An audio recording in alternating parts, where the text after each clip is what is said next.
Hello friends, my name is Ruchika Sharma. Welcome to my channel study with Ruchika Sharma. हम class +1 का first chapter कर रहे थे, meaning and objective of accounting. आज हम इसका लास्ट टॉपिक कर रहे हैं, advantages of accounting and limitations of accounting. Advantages means लाभ और limitations means हानियाँ।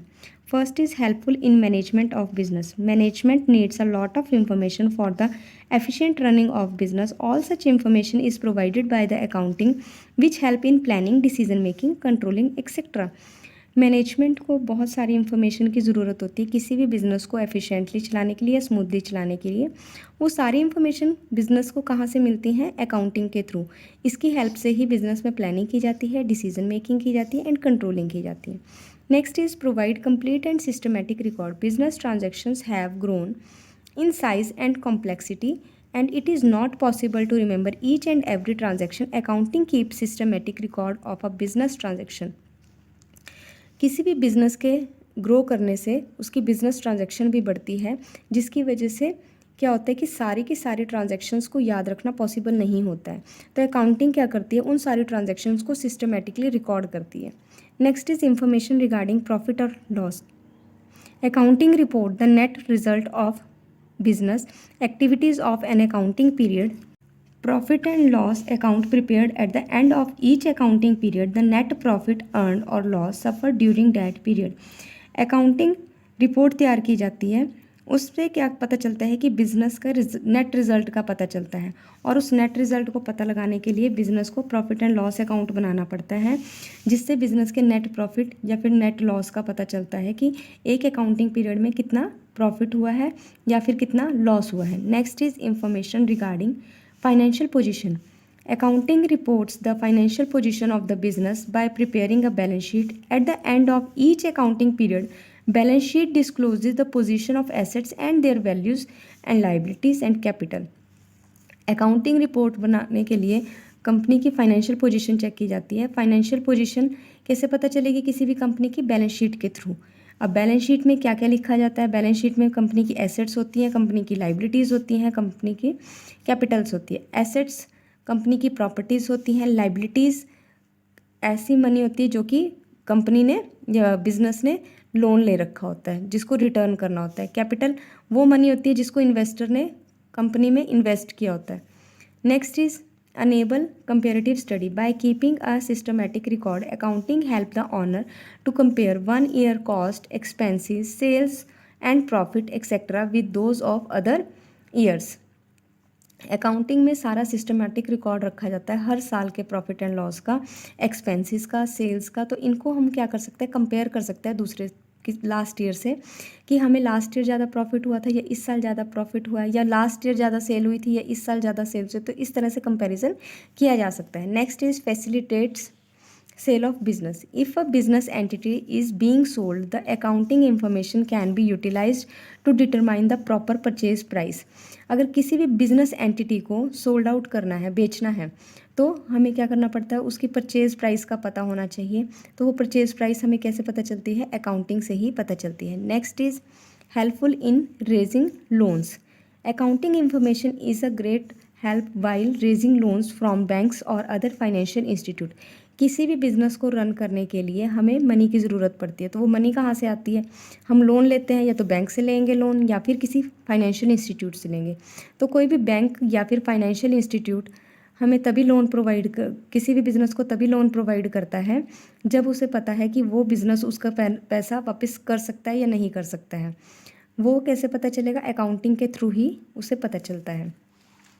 Helpful in preventions and detections of errors and frauds. Accounting help करती है एरर्स को डिटेक्ट करने में, ढूंढने में, और फ्रॉड्स को ढूंढने में भी ये हेल्प करती है। Next is limitations of accounting. Influenced by personal judgement, accountant has to exercise his personal judgement in respect of various items. For example, it is difficult to tell actual useful life of an asset which is need to calculate depreciation. Accountant can use any method of depreciation, straight line method, written down method, annuity method. Hence it will result a different figure while preparing profit and loss account. जब भी कोई accountant किसी भी business में किसी asset के ऊपर मान लो डेप्रिसिएशन लगाता है, डेप्रिसिएशन मीन्स कोई भी जो एसेट होती है उसकी वैल्यू कम होती जाती है। तो वो कैसे कम होती है? डेप्रिसिएशन के थ्रू। तो डेप्रिसिएशन चार्ज करने के लिए अकाउंटेंट अपनी मर्जी से कोई भी मेथड यूज़ कर सकते हैं, जैसे स्ट्रेट लाइन मेथड है, रिटन डाउन मेथड है, एन्युटी मेथड है, इस तरह के और भी मेथड्स हैं।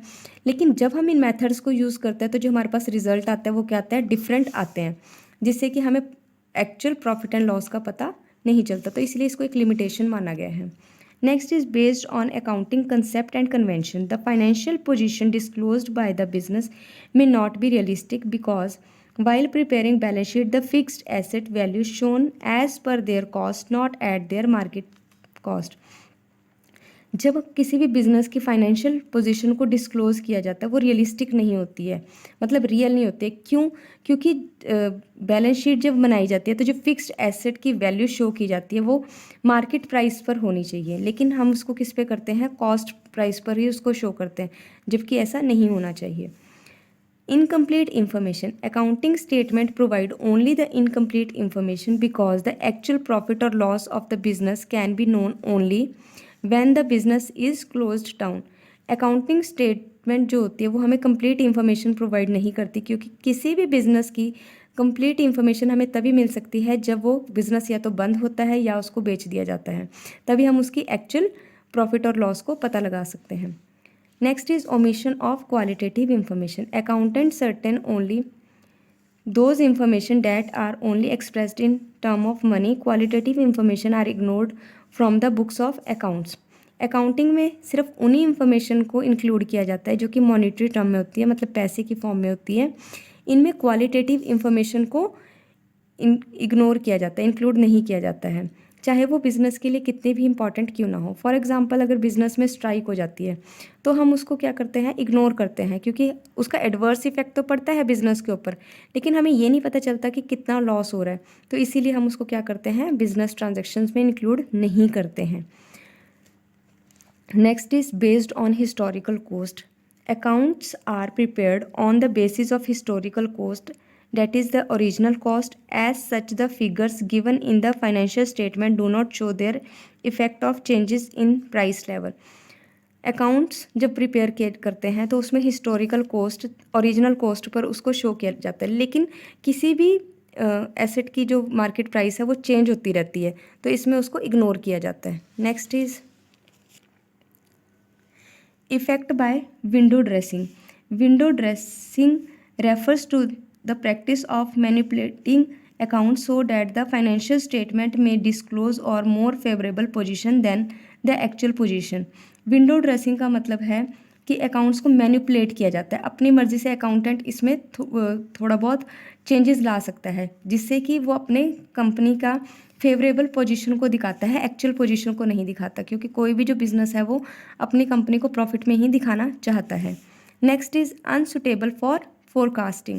Financial accounts are only a record of past event. Continuous changes take place in the demand of the product, policies adopted by the firm, position of competitions, etc. As such, the financial analysis based on past events may not be of much use for forecasting. Financial account जो बनाए जाते हैं वो past event को देखकर बनाए जाते हैं, लेकिन डिमांड क्या होती है? जो कस्टमर होता है उसकी भी डिमांड बढ़ती है, पॉलिसीज़ चेंज होती रहती है फर्म्स की, और कॉम्पिटिटर भी आ जाते हैं, जिसकी वजह से हमें अपनी पॉलिसीज़ में चेंज लाने चाहिए। और ये क्या होती है? सिर्फ पास्ट इवेंट्स के ऊपर ही डिपेंड करती है, ये फ्यूचर की फोरकास्टिंग नहीं कर सकती है। तो ये वाला टॉपिक आज ख़त्म हो गया है।